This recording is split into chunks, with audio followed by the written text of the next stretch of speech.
$45 million settlement indeed for a man paralyzed in a police van. Watch. Hold up, okay? All right, what's up? Randy Cox was at a block party when New Haven police arrived in response to a weapons complaint. Officers arrested Cox, who they say is an ex-felon and was carrying a firearm illegally. As they were transporting him to jail, authorities say Officer Oscar Diaz was speeding and came to a sudden stop to avoid an accident. As a result, Cox's head is slammed against the back of the van, which had no seatbelt. I can't hear you. Despite Cox's repeated calls for help, it took the officer almost 4 minutes to check on him. Can you move at all? I can't move. Before calling an ambulance to meet him at the police station. When the van arrived, several other officers were waiting and began berating Cox to get out. Move your leg. Sit up. Roll over. Why you not listening, bro? Sit up. I can't move. You're not even trying. About 3 minutes later, they dragged Cox feet first out of the van. What's going on? Huh? You ain't cracking. You just drank too much. Before officers forcefully hoisted him into a wheelchair. Cox is processed and dragged into a holding cell about 10 minutes after the van arrived at the station. He's perfectly fine. You want to put these on? Yeah. He was placed on the floor where an officer shackled his legs, but he couldn't move as he was paralyzed from the chest down. Difficult to watch. And when you learn more of the details I'm about to unpack, well, see what you think. $45 million settlement has been reached for the mistreatment. That's an understatement of Richard Randy Cox, the man paralyzed in the back of that police van following a June 2022 arrest in New Haven, Connecticut. According to police, this marks the nation's largest misconduct settlement in history.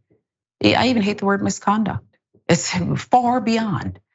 Video footage showed Cox begging for help. The officers accusing him of being drunk, not believing that he was injured. Police put him in that wheelchair you saw, brought him to a cell where they waited for an ambulance.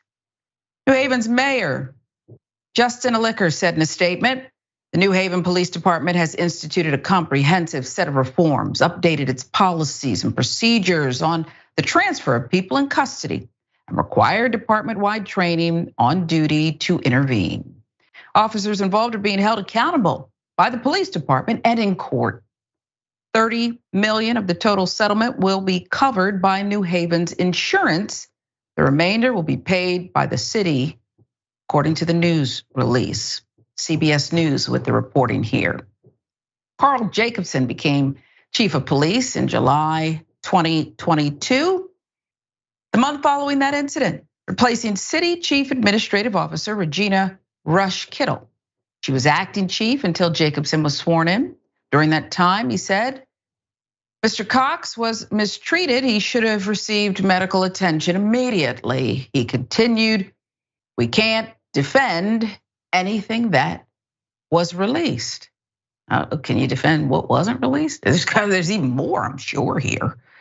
5 officers involved charged with second-degree reckless endangerment, cruelty to persons. They were identified as officers Oscar Diaz, Ronald Presley, Jocelyn Lavendaire, Luis Rivera, Sergeant Betsy Segway. Lavendaire and Rivera were later fired for violating multiple officer conduct rules related to the case. So this is clearly disgusting. What we were afforded the opportunity to see after the fact is disgusting. I'm too disgusted with the mayor's statement, and I don't quite know if I can articulate why, Ravana, but it just was so matter of fact, so callous. I don't want to hear about your insurance. It's the taxpayers who are going to pay, whether it's your insurance or not, okay? Right. We're not dumb enough to buy that part of the statement, and I don't know why it's even in there. I really don't. I don't want to hear about reform and training. It's not about training, and it's not about reform. It's about humanity. And when you don't care about the black guy unbelted in the back of the van as you slam on the brakes. Okay, I'm waiting to see some dash cam footage, by the way, Rayyvana, that shows that you were avoiding an accident, okay? I'm not buying it, and it could be true. But you've trained this journalist, host, Capacity Today, commentator, not to believe anything you say. This is disgusting, again. Right, and you're right about the statement too. There is a thing in there where it feels like he's trying to say, don't worry, it's not all gonna be on you. It's not all of the people of the city's burden to pay out this settlement. When in reality, it is that, okay? And you guys were wrong, and you're still not footing the bill for how you messed up. And that's how these settlements are paid out. I don't think it's the right way to do it, but it's the way apparently to get these victims the money, which I think, there's a concept, I've talked about this before, but there's a concept in the law called being made whole. That's what a settlement, that's what, damages are supposed to do. They're supposed to make the person whole. $45 million isn't enough. There's no amount of money that can make this victim whole. The traumatizing that the trauma he's experienced through this, the trauma his family has experienced, the care that he's going to require for the rest of his life, the tools that he's going to need, the relearning, how to move, relearning, different ways to do skills differently, things that, able-bodied people take for granted every single day. He'll never walk again. There's no way to make him whole. $45 million won't make him whole. There's not a dollar amount that will, but I'm glad that he's received this settlement. It should be more, and it never should have happened in the first place. And that's the statement that these cities should be saying. This never, ever should have happened. It's our fault that it did. Never should have happened. Never should have happened. And I'm sick of the second-degree charge. I'm sick of the reckless endangerment, cruelty to persons. They took him for a Freddie Gray rough ride. That's what they did. I believe that's premeditated. It's known throughout policing, even after Freddie Gray. And that's what they did. And I don't want to hear about two of the officers who were fired for misconduct related. What misconduct? Would it be where you pick? I have no formal training, Rayyvana, as an EMT, but I do know that if I happen upon an accident scene and someone's badly injured and the car's not on fire, what do they tell you? Don't move them, okay? You could paralyze someone. This is just, really?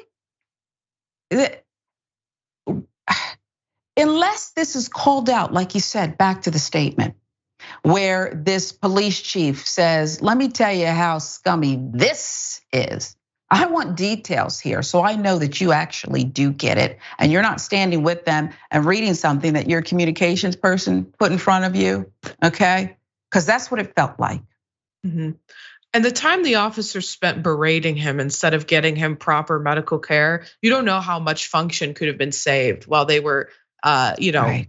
Picking him up, throwing him around, forcing him to sleep on the ground in the cell. I mean, it's way beyond cruelty. I mean, it's just, they don't even see him as a human being. And they're so quick to accuse him of lying. And that's really telling about how, police departments view citizens, particularly Black people, and that they're supposed to be serving and protecting. They don't even see them as human beings. That's just something to throw on the floor, and it's mortifying. And that statement didn't even come close to addressing the evil nature of what we witnessed.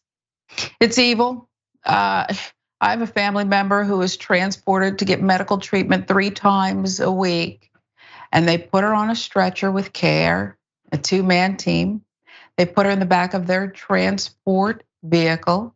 And then one of the crew persons drives and the other stays in the back with her to make sure. I asked one time, I didn't realize you stay in the back. Yeah, we got to make sure that, she stays secure back here and makes it safely to her journey. It's just what we're trained to do. No belt, handcuffed, and there you go.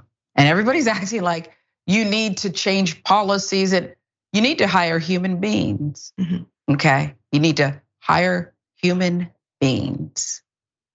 I'll give you the last word. I think that is exactly it. That is a dehumanization of the people that police interact with.